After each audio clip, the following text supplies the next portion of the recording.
네, 현재 우리 서울시민교회는 킹덤 스토리 책을 따라서 하나님 말씀을 나누고 있습니다.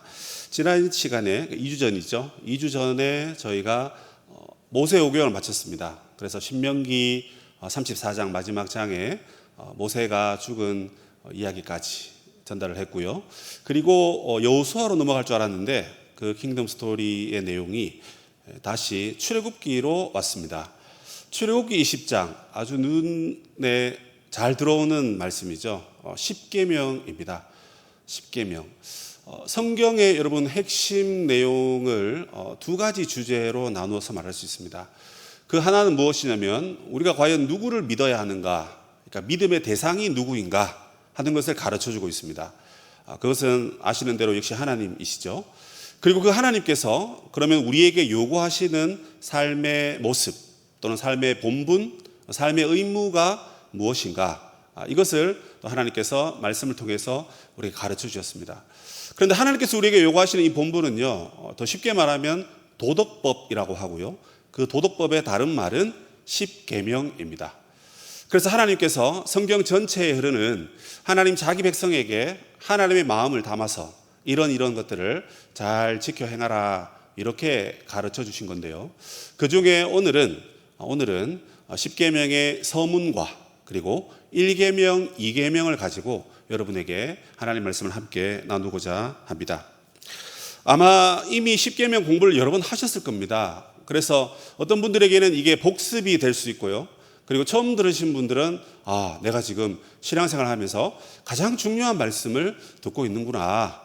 물론 다 중요하지만 특별히 하나님께서 십계명을 통해서 우리에게 주시는 이 중요한 메시지가 무엇인지 여러분 마음에 잘 새기시면 좋겠습니다. 십계명에는 여러분 서문이 있습니다. 그 서문이 무엇이냐면 바로 2절입니다. 나는 너를 애굽 땅 종되었던 집에서 인도하여 낸 내 하나님 여호와니라. 이 십계명의 서문은요, 십계명의 머릿말입니다. 고대 근동의 팔레스틴이나 그다음에 애굽의 나라와 나라끼리 조약을 맺은 문서를 살펴보면 거기에 어떤 나라와 어떤 나라가 어떤 이유에서 조약을 맺었다 하는 그런 머릿말 또는 서문이 기록되어 있습니다. 십계명의 형태도 그 조약 문서의 형태를 빌려왔습니다. 그래서 십계명의 서문에서는 하나님께서 우리에게 세 가지를 가르쳐 주고 계십니다. 그 첫 번째는 무엇이냐면 하나님이 누구시냐 하는 겁니다. 하나님 누구십니까? 성경에 보니까 내 하나님 여호와니라 이렇게 되어 있습니다. 하나님의 이름이 여호와입니다. 여호와는 출애굽기 3장 14절에 보시면 나는 스스로 있는 자다. 영원 전부터 영원까지 스스로 계신 자다. 이렇게 표현하고 있죠. 그런데 족장에게는 하나님께서 하나님의 이름을 전능하신 하나님이다 라고 알려주었는데 이 애굽에 있는 이스라엘 백성들에게는 나는 여호와 하나님이다. 그래서 너희들을 구원해서 가나안 땅으로 인도할 하나님이다. 이렇게 언약을 맺으며 자기 이름을 알려주셨습니다. 그래서 십계명 서문에서 우리가 알아야 될 것은 무엇이냐면 하나님의 이름이 여호와구나. 그리고 여호와라는 이름을 우리가 들었을 때에는 하나님이 우리를 구원하신단다. 우리와 하나님 언약을 맺어서 우리를 버리지 않으시고 반드시 하나님 우리를 구원하신단다. 바로 그 이름이 여호와다. 이걸 우리에게 가르쳐주고 있습니다. 그러면 하나님께서 두 번째로 하나님께서 하신 일이 무엇이냐? 그것은 이미 나와 있는 대로 애굽 땅에서 종되었던 곳에서 우리를 구원했다 하는 것입니다. 성경이 여러분 해석을 해주고 있습니다. 애굽 땅이 어디입니까? 가봐야 알겠지만 성경이 말하기를 종되었던 집이라 이렇게 얘기합니다. 그래서 이스라엘 백성들이 400년 동안 종살이했던 힘들었던 고통의 시간이었던 그곳에서 모세를 통해서 구원하고, 그리고 신약 시대에는 죄와 사망의 종로로 타는 저와 여러분을 예수 그리스도께서 구원해낸 사건과 같은 의미입니다. 그래서 하나님 우리에게 행하신 것이 무엇입니까? 하나님이 저와 여러분을 구원하셨다는 것입니다. 근데 하나님 왜 구원하셨죠? 조상들에게 행하신 약속 때문이고, 그리고 하나님이 우리를 무엇보다 사랑하셨기 때문에 우리를 구원하신 것입니다. 그러면 세 번째 우리에게 가르치는 것은 무엇입니까? 하나님의 구원을 받은 우리들이 어떤 삶을 살아야 되느냐? 하나님이 우리를 구원하셨기 때문에 우리는 그에게 순종하고 그의 말을 듣고 그에게 복종하는 삶을 살아야 된다. 이걸 가르치고자 십계명 서문을 기록한 것입니다. 이것은 하나님의 놀라운 은혜입니다. 여러분, 이것이 이스라엘 백성들을 하나님이 구원하시고 난 다음에 십계명 서문을 주시고 또 10가지 계명을 주셨습니다. 그런데 만약에 출애굽하기 전에 하나님께서 이 계명을 주시고 난 다음 이 계명을 다 지키면 내가 구원하겠다, 이렇게 말씀하셨으면 이스라엘 백성들이 여러분 구원 받았겠습니까? 아마 절대 구원받지 못했을 것입니다. 여호와 하나님이 약속하셨기 때문에 언약에 신실하신 하나님이 자기의 힘과 능력으로 구원하셨습니다. 그리고 구원한 다음 너는 이제 구원받은 백성이기 때문에 더 이상 애굽의 종로로 타는 자가 아니기 때문에 나의 말을 듣고 내 백성이 되어라. 나의 백성이 되어서 거룩한 삶을 살아가자. 그런 의미로 하나님 우리에게 주신 겁니다. 그래서 십계명은요, 구원의 조건이 아니라 구원의 결과로 우리에게 주신 선물입니다. 선물. 자, 이렇게 들으면 여러분 마음이 좀 부담감이 있는 분이 계실 거예요. 왜냐하면 율법, 말씀, 계명 이런 것들을 생각하면 자꾸 우리의 숨통을 쪼여오거든요. 나는 저 계명을 못 지켰고 나는 말씀대로 못 살았기 때문에 아이고 나는 구원 못 받는 건가? 여러분, 이 계명을 지킴으로 구원의 조건으로 삼는 사람들에게는 이것이 올무가 될 수 있습니다. 그러나 여러분, 그것을 그렇게 생각하시면 안 되는 거예요. 우리는 연약하고 부족해서 잘 못 지킬 수 있습니다. 그러나 하나님이 이미 우리를 구원하셨고 거룩한 삶을 살아가고자 우리에게 주신 어떤 선물의 의미에서 계명이기 때문에 여러분 안심하셔도 됩니다. 그래서 이 십계명 서문을 통해서 하나님이 어떤 하나님이고 또 우리는 어떤 자인지를 잘 알게 해주는 현 주소가 이 서문에 담겨져 있다고 생각을 합니다. 그래서 하나님은 우리의 구원자이시고 우리는 구원받은 백성이요, 그리고 하나님과 우리는 떼려야 뗄 수 없는 언약의 관계를 맺고 있다 하는 것입니다. 여러분, 이 세상에서 어떤 유명한 분과 팔로워가 되거나 또는 카톡 친구가 되거나 또는 서로 만나는 사이가 되고 싶습니까? 그게 누구든지 간에 아마 여러분들이 그분을 만나면 너무 행복하고 즐겁고 신바람이 나겠죠. 그래서 그 유명한 사람이 나를 알아주고 또 매스컴에서 만약에 나의 이름을 같이 이야기해 준다면 얼마나 여러분 행복하겠습니까? 그래서 그 좋은 관계가 나에게 득이 되고 복이 되고 행복이 되겠죠. 그런데 여러분, 인생들이 우리에게 좋은 관계를 유지하듯이 이 세상을 지으시고 세상에 있는 백성들을 구원하시는 하나님이 우리의 하나님이고 우리가 하나님의 백성이요 자녀라 하는 이 사실만큼 여러분 더 복되고 감사한 관계가 어디에 있겠습니까? 그래서 이 십계명은 그냥 아무에게나 주는 그런 계명의 말씀이 아닙니다. 자기 백성, 내가 구원해낸 내 백성, 내 언약의 백성에게 그 백성의 삶을 책임지시고자 이 언약의 말씀을 저와 여러분에게 주신 것입니다. 그래서 여러분, 우리가 이 말씀을 못 지키면 내가 천국 못 가는 거 아니야? 이런 마음으로 말씀을 받지 마시고 우리는 이미 구원받았으니까 이 계명을 즐겁고 행복하게 지키면서 하나님의 거룩한 백성으로 살아가자. 그런 어떤 감격의 마음으로 이 십계명을 여러분들이 경청하여 주시면 좋겠습니다. 먼저 1계명입니다. 1계명은 무엇을 말합니까? 너는 나 외에 다른 신들을 내게 두지 말라, 이렇게 얘기합니다.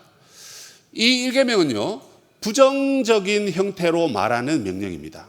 그러니까 무엇 하지 말라라는 것입니다. 예전에도 말씀드렸다시피 하나님 외에, 그러니까 나 외에 라는 이 표현은 나와 동일하게 또는 나와 나란히 또는 내 앞에 여러 가지로 번역할 수 있는데요, 어쨌든 하나님 외에 그 어떤 것도 숭배하거나 경배해서는 안 된다 하는 이야기가 바로 1계명의 말씀입니다. 결혼은 여러분 오직 한 남자와 한 여자가 하는 것이죠. 그죠?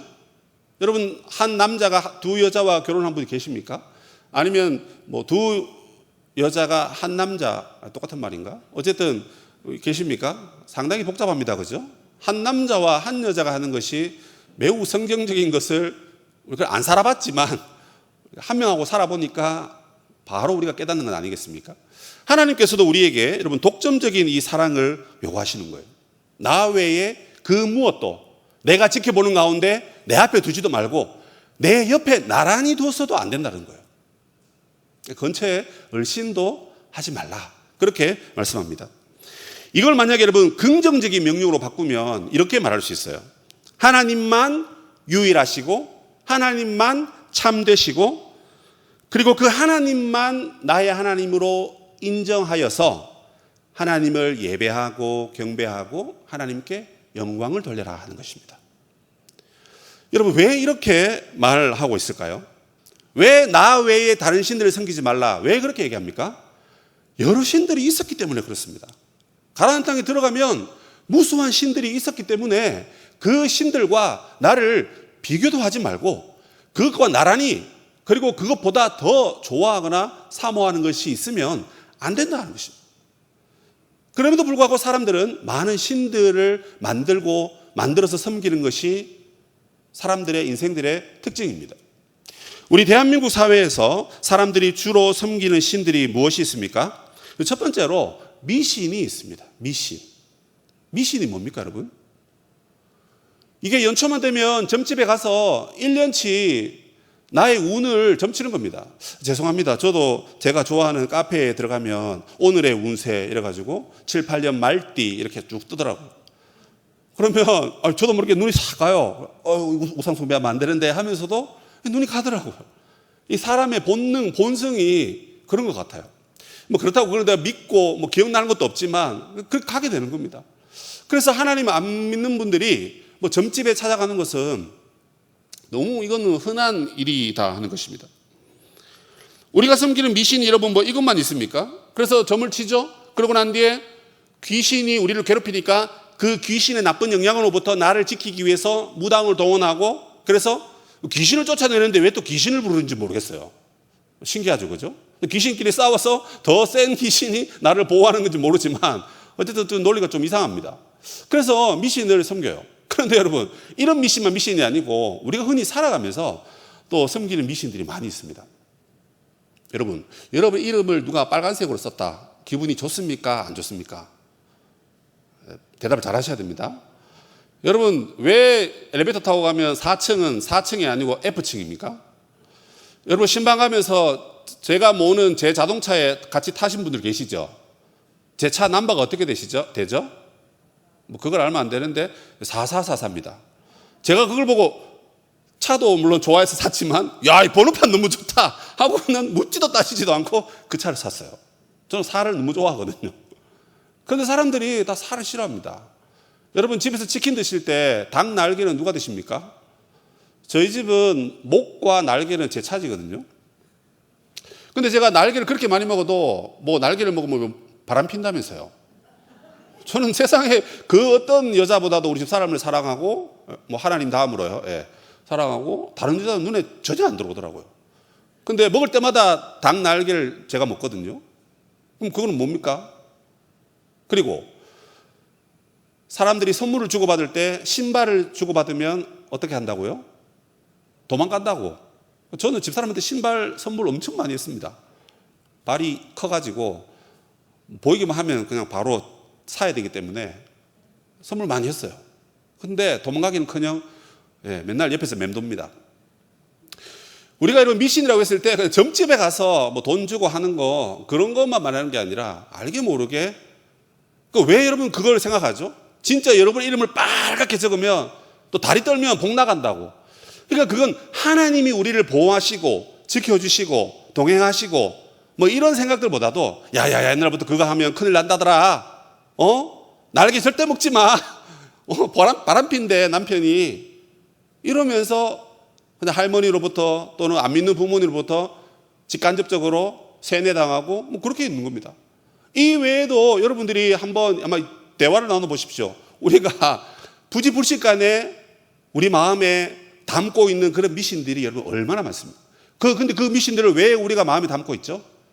하나님보다 그게 더 옳아 보이니까. 그 말이 맞아 보이니까. 그래서 그것을 따라가는 겁니다. 두 번째로 여러분, 우리나라에서는 여러분 불교라는 종교가 있습니다. 근데 아시는 대로 불교에는 사실은 신이 없습니다. 내가 그냥 득도해서 진리를 깨달아서 해탈하게 되면 내가 그냥 신의 경지에 이르는 겁니다. 그렇다고 사실 내가 신이 되는 건 아니죠. 그러나 사실은 여러분 석가는 사람들이 우상화하고 신격화해서 신으로 보는 건 아니겠습니까? 불교에서 말하는 여러분 인생의 고통이 어디서부터 온다 그럽니까? 탐욕으로부터 온다 그러죠. 그래서 그 탐욕을 절제하고 탐욕을 죽이고 끊으면 이제 해탈한다. 그리고 해탈할 때 반드시 그 진리를 깨닫는다고 합니다. 그래서 그 진리를 가지면 그 가진 자는 비로소 자기의 어떤 만족과 행복 또는 기쁨을 누리게 된다.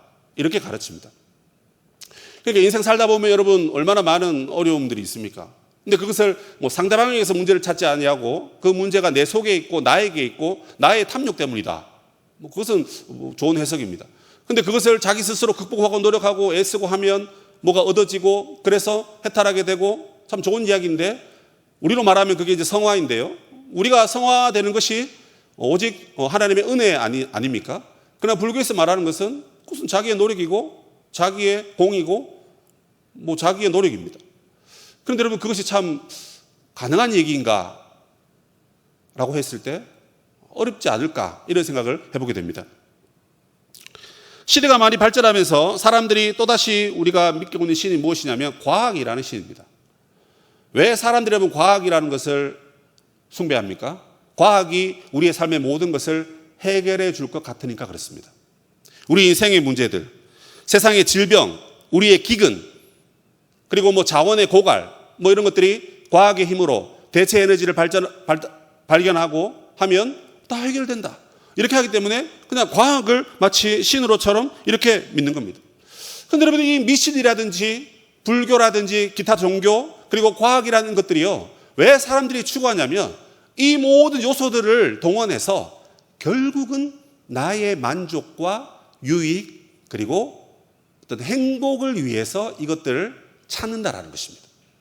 그래서 사람들은 지금도 계속해서 여러분 신을 만들어내고 있다 하는 말을 아마 들어보셨을 것입니다. 사도행전 14장에 가보면 2차 전도여행 때 바울이 루스드라에 가서 복음을 전합니다. 그때 바울과 바나바가 이제 가서 복음을 전하는데요. 남에서부터 발을 쓰지 못하는 자, 즉 안진뱅이를 일으켜버립니다. 그러자 사람들이 우르르 몰려와서 한바탕 대소동이 일어나기 시작합니다. 아니 어떻게 내가 남에서부터 안진뱅이인 저 사람을 보았는데 어떻게 이 사람들이 저 사람을 일으켰지? 하고는 손바닥을 탁 치면서 어머나 제우스와 헤르메스 신이 사람의 형상을 하고 이 땅에 강림했구나라고 말하면서 사람들을 동원해서 바울과 바나바를 숭배하기 시작합니다. 그들이 만들어냈던 신이었습니다. 헤르메스 신은 말하는 신이었기 때문에 바울에게는 헤르메스라 했고요. 바나바에게는 제우스라는 신의 이름을 붙였습니다. 그들이 만들어낸 신입니다. 그런데 기적이 일어나니까 그 신을 그냥 내팽겨치고 그 이름만 뚝 따와서 바울과 바나바에게 붙여주면서 그들을 신으로 만들어버립니다. 이 사건에서 우리가 알 수 있는 건 무엇입니까? 우리가 지금까지 아무리 열심히 섬겨왔더라도 그냥 비나이다만 했겠죠. 그런데 막상 자기 눈앞에서 역사가 일어나니까 그냥 그 바울과 바나바를 자기들이 섬겨왔던 그 신의 이름을 붙여가지고 또다시 신을 만들어버리고 심지어 하늘에서 이 땅에 강림했다라고까지 말하는 겁니다. 이렇게 사람들은 너무 쉽게 신을 만들어냅니다. 자기의 만족과 행복을 위해서 자기 눈에 봤을 때 기적이 일어나니까 그냥 자신의 욕심을 채우기 위해서 그들을 신격화합니다. 바울과 바나바를 신격화하면서 그 신들로부터 더 좋은 것들을 누리기 위해서 신격화해버린 것이죠. 우리나라 지도를 중심으로 왼쪽에 있는 나라, 그 나라에서 지난 수년 전에 어떤 한 남자가 자기 아내를 냉동인간으로 만든 그 기사가 인터넷에 올라왔습니다. 아내를 왜 냉동인간으로 만들었냐면 아내가 폐암으로 이제 죽어가고 있는 겁니다. 그래서 이제 죽으면 헤어지니까 죽기 전에 냉동인간을 만들어서 50년 후에 깨어나게 하려고 서로 합의를 보고 동의를 해서 그 실험을 이제 진행을 한 겁니다. 이건 이제 미국과 러시아 다음 세 번째 있었던 냉동인간이고요. 그리고 중국으로서는 처음 있는 일이었습니다. 이 기사가 나오면서 신문은 대서특필했고 많은 사람들이 그 남자의 사랑에 대해서 숭배하고 찬양하면서 극찬을 했습니다. 그런데 4년이 지난 12월에 이 남자가 죽은 건 아니죠. 냉동인간으로 있는 그 아내보다 10살 어린 여자와 새로운 만남을 시작했다고 기사가 또 데스크비로 났습니다. 웃기죠? 사람들은 비판했고, 그러나 그는 아랑곳하지 않았습니다. 자기 일을 위해서, 자기 행복을 위해서 그렇게 하는 것을 뭐 당연하다고 그렇게 생각한 겁니다. 그래서 그가 이제 인터뷰한 내용이 있더라고요. 이렇게 되어 있습니다. 여러분, 만약 여러분들도 나처럼 아내가 없는 상황에서 다른 사람들을, 다른 여자를 만나는 것을 잘못이라고 말한다면 그건 틀렸다고. 너도 만약 나와 같은 상황이면 나와 똑같은 행동을 당신들도 할 것이기 때문에 나에게 비난하지 마라, 욕하지 마라, 이렇게 하면서 자기의 행동을 합리화했습니다. 그렇게 여러분 죽고 못 사는 그 아내를 냉동인간으로 만들면서 50년 후에 보자, 마치 영화 같은 이야기죠.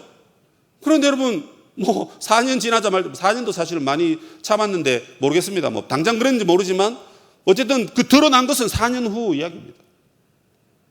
자기 행복을 위해서, 자기 만족을 위해서 사람도 이렇게 여러분 바꿔치기 하는데, 하물며 인생들이 신을 숭배하는 것도 어제까지 이 신을 숭배하다가 오늘 더 좋은 신이 나타나면 이걸 버리고 내가 이걸 선택하겠다. 여러분 그게 인생인 것입니다. 그래서 자기 행복을 위해서 신을 만들고 그 신을 따르고 쫓고 숭배하는 것, 이건 모든 인생들에게 다 있을 법한 이야기인 것입니다. 그러므로 사람들이 여러분 우상을 숭배하는 건요, 결국 자기의 욕망을 채우기 위해서 찾는 겁니다. 우리가 하나님을 섬기는 것이 아니라, 우리가 그 신을 섬기는 것이 아니라 그 신이 와서 나를 섬기게 하려고, 나를 돕게 하려고, 내가 더 잘 되게 하려고, 내가 성공하게 하려고, 내가 그 누구보다도 더 나은 사람이 되게 하려고 그렇게 우상을 쫓고 있다는 것입니다. 오늘날 여러분 우리가 섬기는 우상들 뭐 많지 않습니까? 나의 부를 위해서 신을 동원하고, 나의 출세를 위해서 또 우상을 동원하고, 나의 성공과 나의 건강을 위해서 여러 가지를 동원해야 되는 그런 상황. 그런데 예수 믿는 우리에게도 여러분 이런 유혹들이 많이 있습니다. 누가 그러더라고요. 다이어트를 해야 되는데 약을 먹으면 다이어트가 된다고. 그래서 눈이 뒤집히지 않습니까, 여러분? 그래서 속으로 이렇게 생각했어요.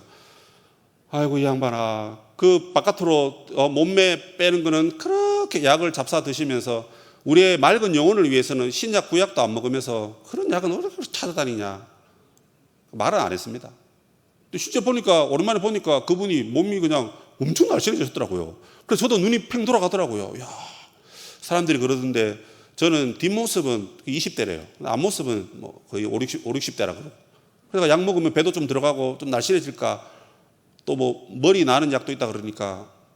근데 그 약은 당뇨 환자는 먹으면 안 된다 그래서 못 먹고 있는데, 그 약이 나를 건강하게 만들고 나를 좀 더 멋지게 만들고 뭐 그런 이제 유혹을 받는 거죠.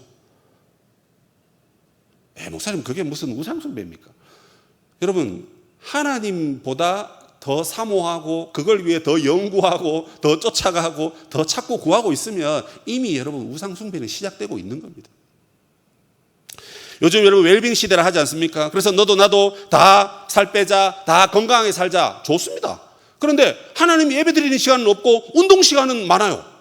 예배 드리는 시간은 이만큼 있고 운동하는 시간은 이만큼 있고, 그러면 그거는 주객이 전도된 것 아니겠습니까? 우리가 뭐 술 먹고 뭐 도박하고 뭐 게임에 빠지고 뭐 그렇지는 않잖아요. 그런데 교묘하게, 그죠?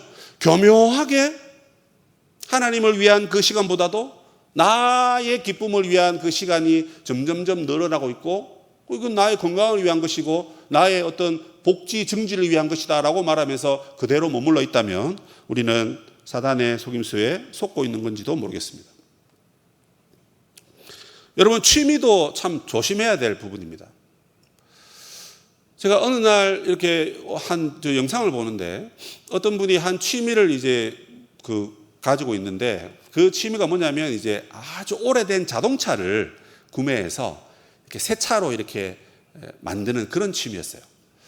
그래서 보니까 제가 한 20년 전에 탔던 자동차가 나오는 거예요. 그래서 저도 이제 자동차를 좋아하니까, 이야, 이 차가 아직까지 굴러다니네? 근데 이 차를 5년 전에 100만 원으로 샀대요. 100만 원으로 사서 5년 동안 닦고, 쪼이고, 그저 고치고, 세차하고 해서 했는데, 차값은 100만 원 들었는데, 뭐, 리뉴얼 하는 값은 1000만 원, 2000만 원이 들었던 거예요, 2000만 원.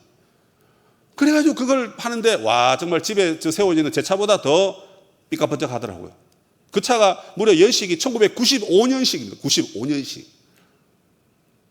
그러니까 얼마나 오래됐습니까? 30년 다 된 차인데 그걸 새 차로 만들어 놓고 있는 거예요. 근데 보니까 그 친구가 나이가 24살밖에 안 됐습니다. 대학을 졸업하고 그 차를 사기 위해서 1년 동안 공장에 가서 일을 했대요. 그래서 뭐 100만 원은 금방 버는 돈이긴 한데 이제 그걸 고치기 위해 또 돈이 필요하잖아요. 그래서 1년 동안 그 시간을 보내고 그 돈을 벌어가지고 차를 사가지고 했는데 그걸 이제 타고 다니면서 너무 이제 차는 역시 하차감이 좋아야 돼 하면서 막 자랑스럽게 그렇게 유튜브에 나오는 걸 이렇게 봤어요. 저도 좀 반성이 되더라고요. 뭐 사택에 쉬는 날이면 차 고친다고 앉아가지고 뭐 막 하고 있으면 지나가는 정복기 목사가 목사님 또 뭐 하십니까? 이런 한마디 하고 또 지나가고 또 가만히 있으면 또 학사 친구들 지나가면서 목사님 뭐 하세요? 이러고 또 물어보고 그런 적이 있었거든요. 요즘은 이제 힘도 들고 뭐 그렇게 해서 이제 안 하고 있는데 그분을 보면서 야 이게 우리의 취미도 이게 잘못하면 이게 우상숭배가 될 수 있겠구나. 왜? 하나님과 나란히 또는 하나님보다 앞서서 어쨌든 하나님 외에 그 무엇을 쫓고 사모하고 그걸 위해서 나의 에너지를 전력 투구하고 있다면 이것은 우상이 될 수도 있겠구나. 조심해야 되겠구나. 그런 생각을 해보게 되었습니다. 그래서 여러분 저와 여러분이 고백하는 이 대교리 문답에는 1계명을 어떻게 지켜야 되느냐 문장이 이제 길게 나오는데요. 아마 화면에 뜰 겁니다. 다 같이 한번 읽어보고 제가 한마디로 딱 요약해 드리겠습니다. 같이 한번 읽어보죠. 대교리 문답 103문 제1계명이 요구하는 의무는 무엇인가? 시작. 제1계명에 요구되는 의무는 하나님께서 홀로 참되신 하나님이시며 우리의 하나님이심을 알고 인정하며 따라서 그만을 생각하고 묵상하고 기억하고 높이고 공경하고 경배하고 좋아하고 사랑하고 사모하고 경외함으로 그에게만 예배하고 영화롭게 하는 것이다. 또 그를 믿고 의지하고 바라고 기뻐하고 즐거워하고 그에 대한 열심을 가지고 그를 불러 모든 찬송과 감사를 드리고 전인격적으로 그에게 모두 순종하고 복종하며 그를 기쁘시게 하기 위하여 범사에 조심하고 만일 무슨 일에든지 그를 노엽게 하는 일에 애통하며 그와 겸손히 동행하는 것이다. 아멘. 자, 여러분 어떤 느낌입니까? 와, 저렇게 살다가는 숨 막혀 죽을 것 같죠. 근데 제일 마지막 그 단어와 문장이 참 이렇게 마음에 들어요. 순전히 하나님과 겸손히 동행하는 거다라는 것입니다. 근데 여기 왜 겸손이라는 단어를 왜 넣었을까요? 그건 뭐냐면 사람들이 자기를 기쁘게 하기 위해서 자기의 길을 즐겁게 하기 위해서 자기의 눈을 행복하게 하기 위해서 자꾸 헤맨다는 것입니다. 찾는다는 것입니다. 괜히 그냥 자기 길만 걸어가면 되는데 괜히 여기 찝쩍거리고 저기 찝쩍거리고 남의 인생에 괜히 가담하고 그럴 필요 없다는 것입니다. 그냥 우리에게 주어진 삶을 인생을 겸손하게 받아들이고 그 속에서 하나님과 동행하는 거다라는 것입니다. 그러므로 여러분 우리의 인생은 하나님을 기쁘시게 하고 하나님을 영화롭게 하면서 하나님과 동행하면 그게 여러분 1계명을 잘 지키는 것입니다. 그래서 1계명은 여러분 유일한 예배의 대상이 누구이냐? 하나님입니다. 답은 쉽습니다.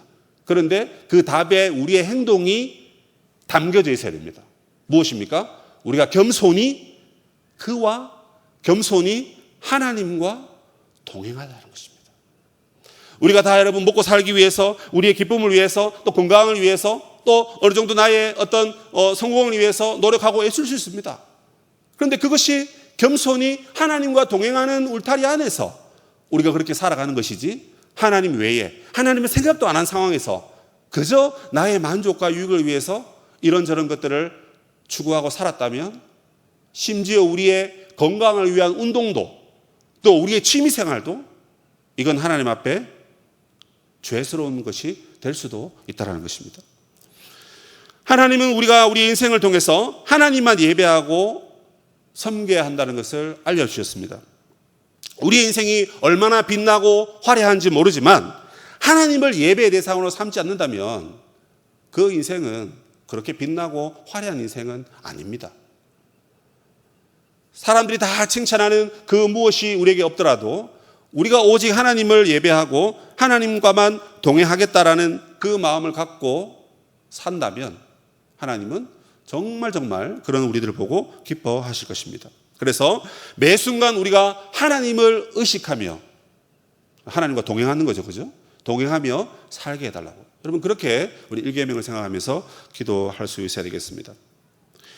1계명에 이어서 이제 2계명으로 넘어가겠습니다. 2계명은 무엇을 말합니까? 오늘 성경에 보니까 너를 위하여 4절에 보시면 새긴 우상을 만들지 말고, 새긴 우상을 만들지 말고 하늘에 있는 것이나 땅에 있는 것이나 땅 아래에 있는 물속에 그 어떤 형상도 만들지 말고 절하지 말고 섬기지 말라. 한마디로 요약해서 하나님을 형상화하면 안 된다 하는 것입니다. 이건 여러분 우상숭배하지 말라 하는 말과는 좀 다릅니다. 그러니까 우상숭배하지 말라는 말은 그 안에 두 가지 의미인데요. 하나는 뭐냐면 하나님 외에 다른 신은 안 된다는 것이고, 그리고 하나님을 섬기는데 하나님을 어떤 모양으로 만드는 것도 우상숭배다라는 것입니다. 그래서 하나님을 형상화하지 말고 하나님이 우리에게 말씀하시는 어떤 성경의 법칙을 따라서 하나님을 예배해야 된다는 것입니다. 그러므로 1계명은 예배의 대상이라면 2계명은 예배의 방법을 말씀하고 있는 것입니다. 고대 애굽이라든지 블레셋에 보면 여러 신들이 등장합니다. 그 신들의 모습을 우리가 성경이나 여러 매개체를 통해서 보면 이상한 모양을 하고 있는 것이 많이 있습니다. 뭐 사람인데 뭐 얼굴은 물고기이기도 하고, 또 사람인데 얼굴은 사자의 모양을 하기도 하고, 또 태양의 모습을 가지고 있는 신들도 있었습니다. 그런 신들을 보면서 이스라엘 백성들은 이제 유혹에 빠질 수밖에 없습니다. 여호와가 우리 하나님이다라는 것을 이들이 알게 되었습니다. 그런데 다른 나라를 보면 다 신들을 형상화하고 있었습니다. 그런데 왜 우리는 하나님을 형상화하면 안 되지? 우리도 만들자 해서 출애굽기 32장에 아론이 금송아지를 만들어 버렸죠. 근데 그것은 명백히 두 번째 계명을 범하는 행위였습니다. 우상을 숭배하지 말되 절대 하나님을 형상화하면 안 된다 하는 그 법칙을 깨버린 겁니다. 하나님께서 여러분 왜 우리에게 하나님의 형상을 만들지 말라 했습니까? 그 첫 번째로는 아무도 하나님의 형상을 본 사람이 없기 때문에 그렇습니다. 하나님께서 호렙산에서 여러 번 계명을 말씀하시고 우리에게 하나님의 약속을 말씀하셨습니다. 그때에도 하나님의 음성만 들려주셨지 하나님 자신의 모습을 사람들에게 보여주지 않으셨습니다. 그런데 만약 우리가 하나님의 형상을 하게 된다면 내가 느낀 대로 또 내가 본 대로 그 시대의 가장 유명한 어떤 모습들, 동물의 모습이라든지 사람의 모습이라든지 그런 것들을 하나님의 형상으로 만들 수밖에 없습니다. 근데 여러분 그것은 다 피조물이잖아요. 하나님은 창조주이신데 피조물이 어떻게 여러분 창조주를 만들 수 있습니까? 안 되잖아요. 또 보지도 못했기 때문에 그렇게 하면 안 되는 것입니다. 그래서 사람들이 이제 이런 착각에 빠지죠. 자기 생각대로 그 시대 유행대로 하나님 만들어서 하나님 잘 모르는 사람들에게 이게 하나님이다라고 알려주자. 그들은 하나님에 대한 지식이 부족하고 이해가 부족하니까 이렇게 만들어서 보여주면 하나님을 더 잘 보여줄 수 있는 거 아니야? 하나님을 시각화하게 해서 보여주면 이거 잘 가르치는 거 아니야? 오히려 하나님께 칭찬받을 것 같은데 이렇게 생각하는 겁니다. 그래서 여러분 이 세상에 그 누구라도 내가 하나님을 보았고 하나님이 이렇게 저렇게 생겼습니다 라고 말하는 사람들은 다 거짓말하는 겁니다. 다 거짓말쟁입니다. 누가 봤는데요? 아무도 본 사람이 없습니다. 그리고 두 번째 이유가 무엇입니까? 하나님의 영이시기 때문에 하나님을 형상화할 수가 없습니다. 그래서 여러분 다른 신을 섬기는 것도 우상숭배지만 영이신 하나님을 형상화하는 것도 1계명 못지않는 잘못된 행동을 하는 것입니다. 그러면 여러분 대교리문답 108문에서 2계명이 우리에게 요구하는 또 또 삶의 모습이 무엇인지 너무 자세하게 기록되어 있는데요. 한번 또 같이 읽어보겠습니다. 제2계명이 우리에게 요구된 것은 무엇인가? 시작. 제2계명에 요구된 의무는 하나님께서 자기 말씀으로 제정하신 대로 모든 종교적 예배와 규례들을 받아서 준수하며 순전하고 흠없이 지키는 것입니다. 이런 예배와 규례들의 구체적인 예들은 그리스도의 이름으로 드리는 기도와 감사, 말씀을 읽고 전파하고 듣는 것, 성례들을 시행하고 받는 것, 교회 치리와 권징, 직무와 그것의 유지, 종교적 금식, 하나님의 이름으로 맹세하는 것, 하나님께 서원하는 것 등입니다. 또 다른 의무는 모든 거짓된 예배를 부인하고 미워하고 반대하는 것, 각자의 지위와 소명을 따라 거짓된 예배와 모든 우상 숭배의 기념물들을 제거하는 것입니다. 자, 여기 보시면 해야 될 것과 하지 말아야 될 것이 나옵니다. 먼저 해야 될 것이 무엇이냐면 하나님의 말씀을 봉독하는 것입니다. 그리고 하나님의 말씀을 전하는 것이죠. 설교죠. 그 다음에 세례와 성찬을 시행하고 또 그것을 믿음으로 받는 것입니다.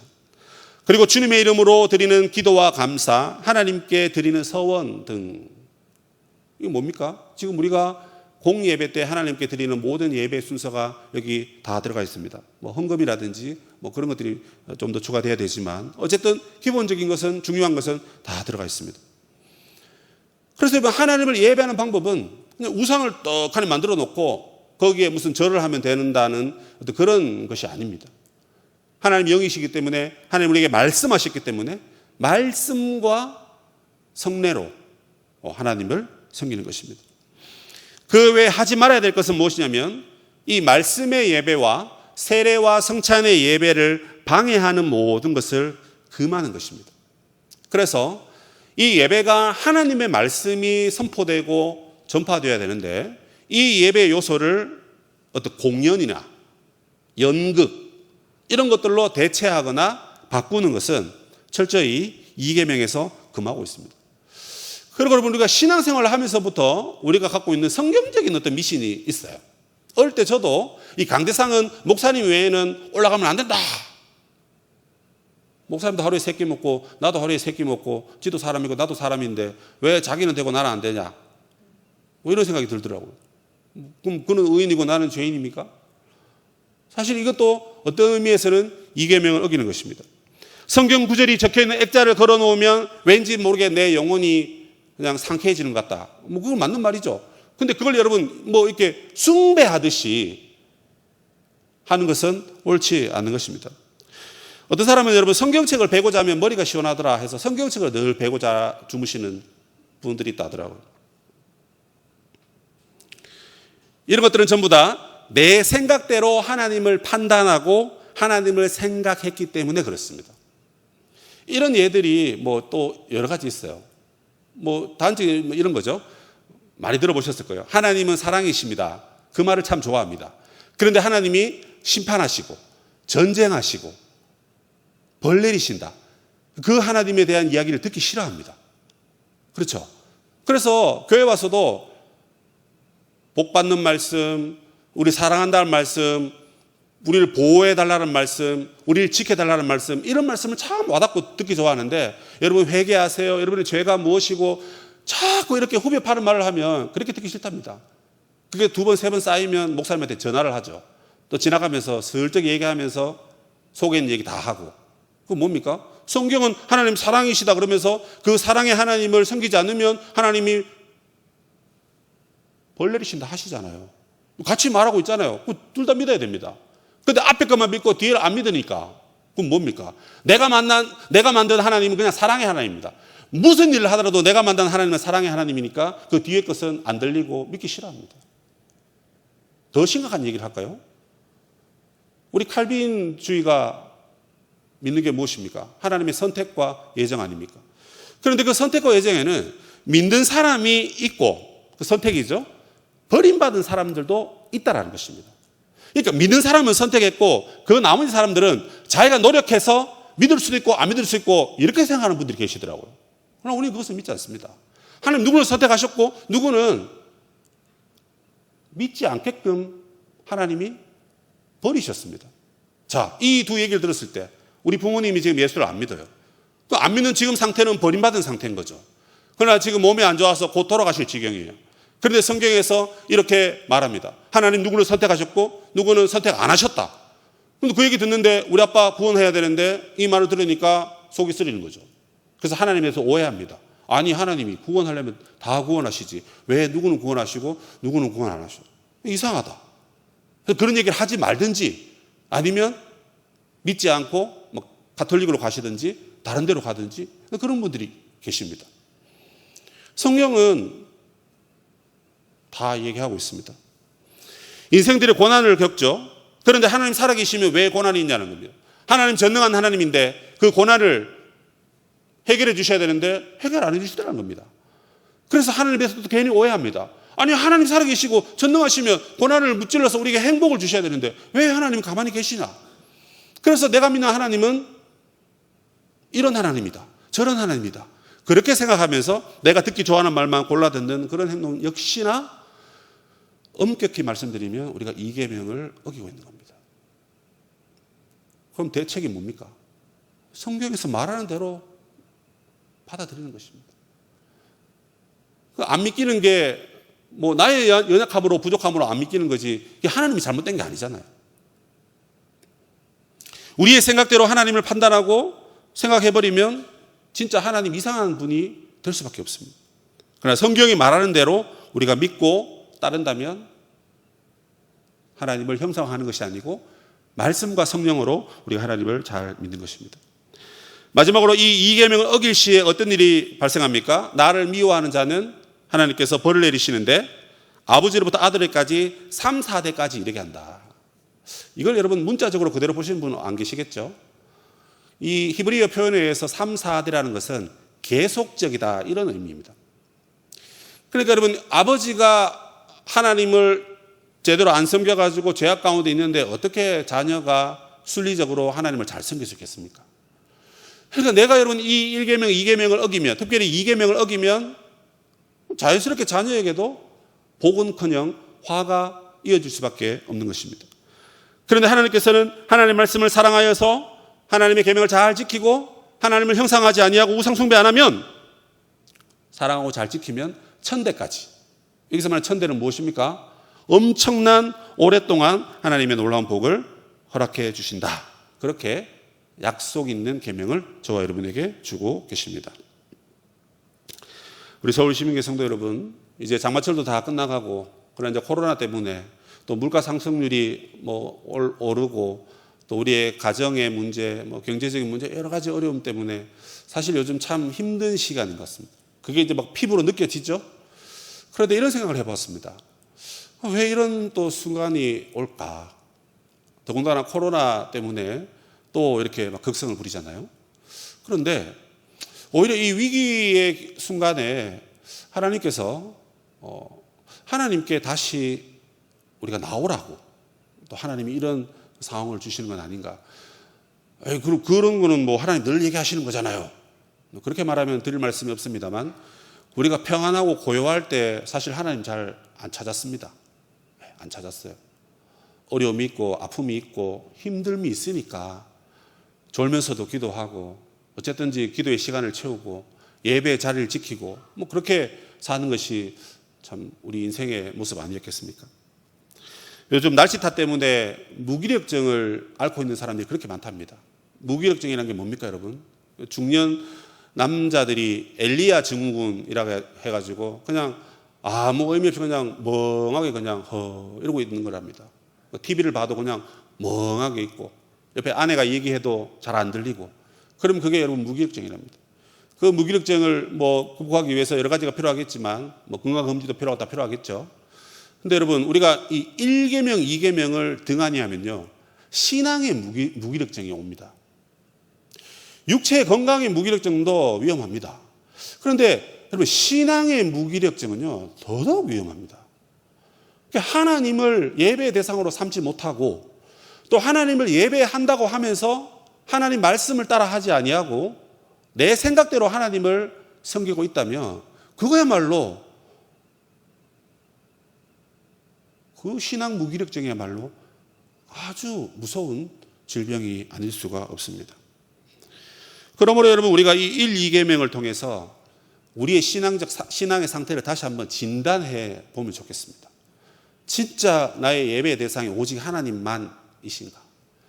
그리고 그 하나님을 정말 성경에 있는 방법대로 섬기고 있는가? 그런 의미에서 여러분 1, 2계명은 뭐 하지 마라 하니까 야단치는 것 같다, 그죠? 그런데 이게 오히려 하나님의 사랑과 배려가 담겨 있는 말씀입니다. 왜 그렇죠? 가만히 있으면 여러분 우리는 여러 신을 찾고 있고, 가만히 있으면 내가 하나님 섬긴다고 하면서 나 좋은 대로 하나님 섬기고 있는 게 인생이거든요.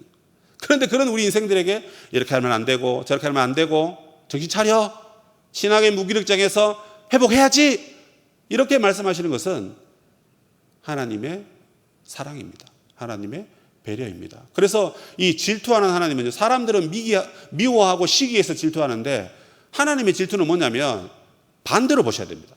하나님 그만큼 우리를 사랑하시니까 질투하리만큼 다른 길로 가면 안 된다고 우리에게 호소하시는 말씀으로 저 여러분이 들어야 하는 것입니다. 여러분 하나님만 섬기시고 또 성경의 방법대로 하나님을 바르게 예배하시는 서울신민교회 성도님 다 되시기를 주님의 이름으로 축복합니다.